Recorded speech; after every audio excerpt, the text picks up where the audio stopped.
God is good, and with each day that passes brings us a day closer to the launch of Pantheon Rise of the Fallen. This is the Nathan Napalm channel, and if you are new here, please consider subscribing, especially if you're interested in Pantheon related content on our march to launch. Today, guys, I want to talk about the events. We know there are going to be these events. We've heard there could be some GM-led events, but also what I'm mainly talking about here is the events that make the world feel dynamic.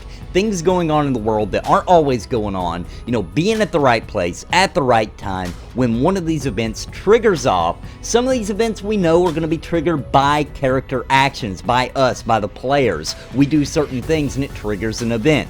These things will be sought after, figured out, found out, and will be out in the world trying to make them happen. Now, a lot of those things that we may be trying to make happen may need certain things in the environment to be going on, such as rain, such as a thunderstorm, snowing, whatever, atmospheric conditions, or what have you. Things that we can't control, that we gotta wait for the right time to do those. But that's even still not the meat of what I want to talk about today. What I want to talk about today is, it seems to me, and I'm going to play the clip so you can understand where I'm coming from, but it seems to me when Chris Perkins is talking about some of these events, it seems like he's saying that they want to implement, to keep the world feeling dynamic, these kind of random events that they in-house have a date and time for, and they just trigger off. And the only way you could be involved in one of these events would be to be at the right place at the right time.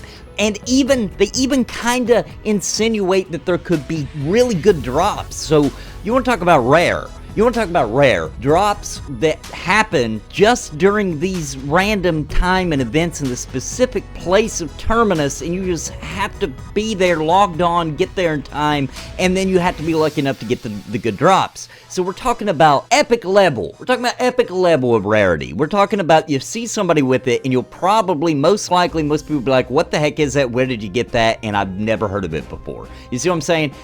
I love it, okay? I see some people that are like, I want to be able to get everything, though. I want to at least feel like that everything's attainable, which he mentions in the clip.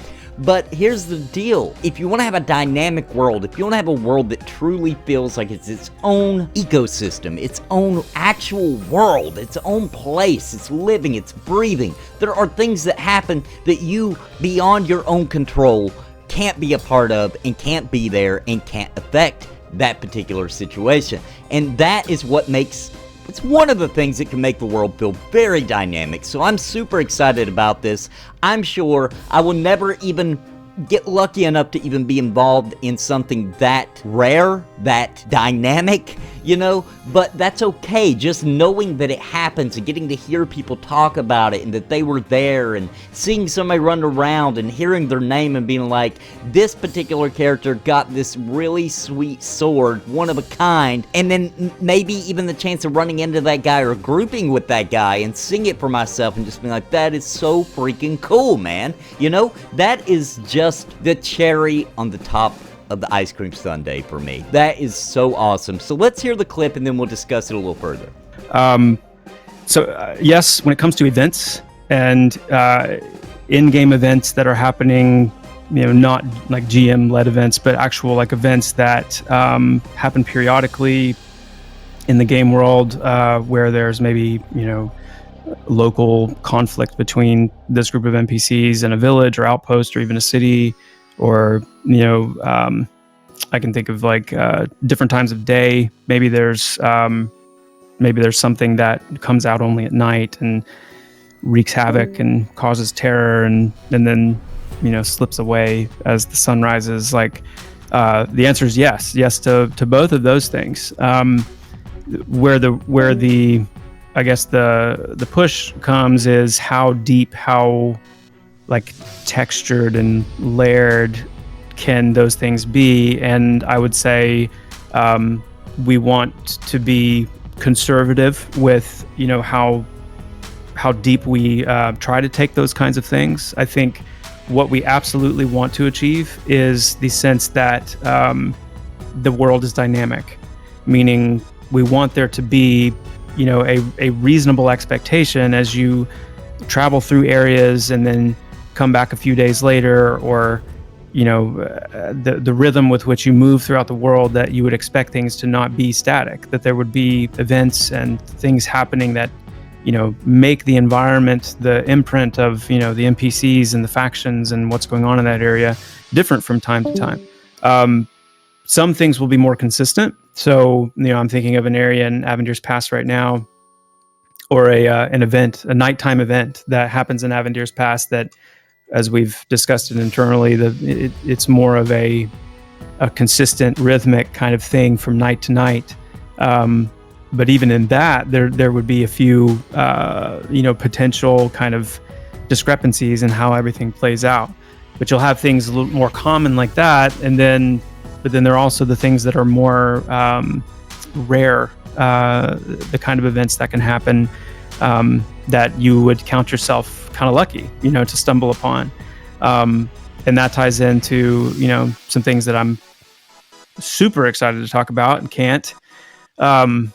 Man, I can't wait till that day comes where I don't have to say that about anything else.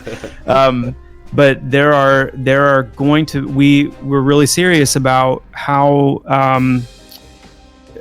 exploration and discovery is like one of the heartbeats of the game. And for that to actually play out, we can't just say it. We can't just make a big world and say it's important to travel, it's meaningful, and that's because you just have to run around to get from place to place. But we want to make sure that we're incorporating design and systems and mechanics, even that not just make it interesting, but are actually really exciting and rewarding for players to, in some cases, really just be in the right place at the right time. Like we're used to in these games, like the acquisition mechanic being very much about grinding and how many hours you spend, camping this mob or running, this dungeon, or just sitting there flat out waiting for something to spawn. But there's this sense that like everything is attainable if you put in enough time. Everything is attainable if you grind for it hard enough, long enough. And I'm really interested in this kind of layer of like, what would it be like, if there were certain things in the game that were the acquisition method of those things was actually being in the right place at the right time, literally. And then you would get these. I mean, I'm not going to say any more than that. I've probably said too much anyway. But that element of the dynamic nature of the world, where there really are manifold reasons to move around and to explore, giving us a reason to get out into the world and explore and feel this mystery about Terminus, right? Feel this like there's anything could happen. When you log on, anything could happen. This could be the day that something crazy happens, and just making the world seem like an untapped, unexplored, wild world. That sense of adventure, that sense that you got way back in the day on your first MMO. So I want to tell a little story real quick, and it's not even actually what really was happening. It's just what I thought was happening. So I was told back in the day, when I was still fairly fresh to MMOs, still kind of, every MMO was a new adventure, it was a new world, and anything could happen, and I didn't really understand the systems in place that were making and keeping that MMO ticking. So, as far as I was concerned, absolutely anything was possible. So I was playing Dark Age of Camelot, and there's this area in Albion, the realm I was playing in, where there was this bridge and it was all broken, and people called it Broken Bridge, BB for short. And a lot of people, it was like a marker people would use because it didn't really have a map back then. People would use it as a marker, like, hey, we're just due south of BB. You know what I mean? I was told by a player, this is on a role-playing server, so they were just obviously role-playing it, and I don't even know if this is part of the lore, the person made it up, I'm not actually sure, but they told me that bridge was broken by a dragon, that the dragon, which was the raid boss for Albion, that it had left its nest and had swooped through the area and broken some things. A couple of towers it had damaged, and it had broken that bridge. Now, in my brain, when I heard this, I thought this was an actual event like people were just playing the game as normal, and suddenly this dragon swoops by, bashes into the side of a tower, you know, lands on this bridge, blows some fire around, kills some players, and breaks this bridge. That's what I thought happened. It's not what happened. I mean, maybe it's part of the lore that supposedly happened or what have you, but that's not actually what happened in the game, but I thought it was. And just because of that, and me thinking that's what happened, the entire world was so much cooler, because I thought, oh my gosh, it's crazy. You know, I would love to see something like that, and it made me more invested in the world, and it just made everything feel more real and more dynamic and alive and cool.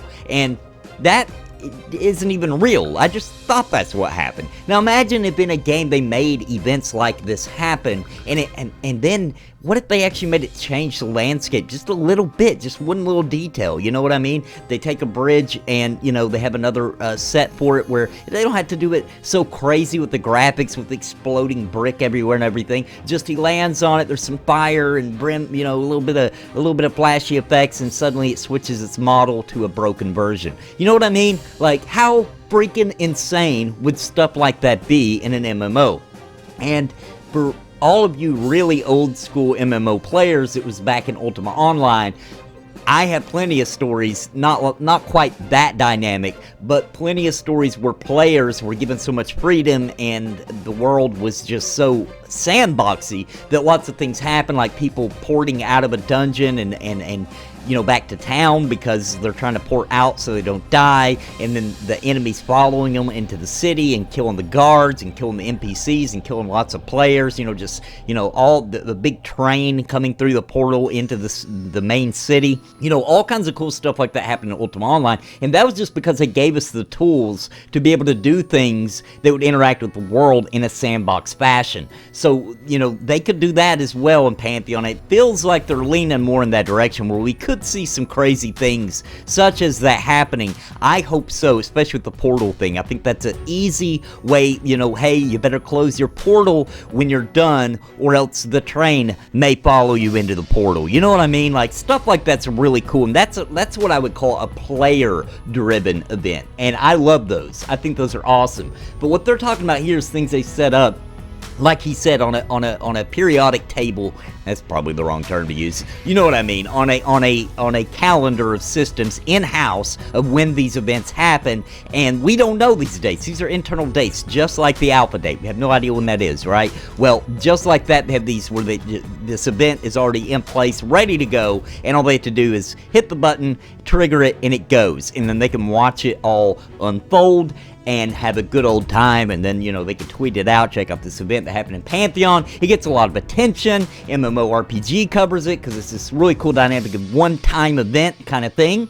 And you know what I mean? That's good. That's not just good for us as players that just happen to be there, because even if you're not in that particular part of the world, as long as you have the guildie or someone that you know that is, or they know somebody who is, etc., communication goes really quickly in an MMO. You know what I mean? People start shouting it out, people start telling their guilds start telling their friends and their alliances, and etc., and before you know it, most people logged into the game realize this is happening. They're all trying to get there quickly, they want to see it, they want to be involved, maybe they want to try to, maybe they think there might be some drops, or they want to be at the right place at the right time. You know what I mean? So this is just so cool. This is what would bring that level of danger, that level of excitement, and that, most of all, that level of adventure back to MMORPGs that I haven't personally felt that since my original days when I just didn't understand MMOs. When I logged into EverQuest and just anything was possible. It's an online world.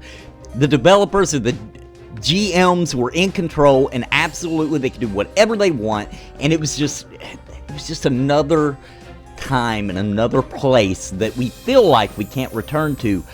Legendary Realms isn't trying and pushing the envelope for what an MMORPG can be and should be to try to make really cool things like this happen. So guys, that's all I gotta say. What do you think of that?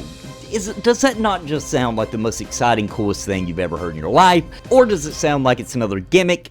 Does it sound like we're going to be looking at something more like the Guild War 2 kind of thing, system, Rift, Warhammer Online, where there's just events going on. See, I don't think so. I think there could be a little bit of that sprinkled around, right?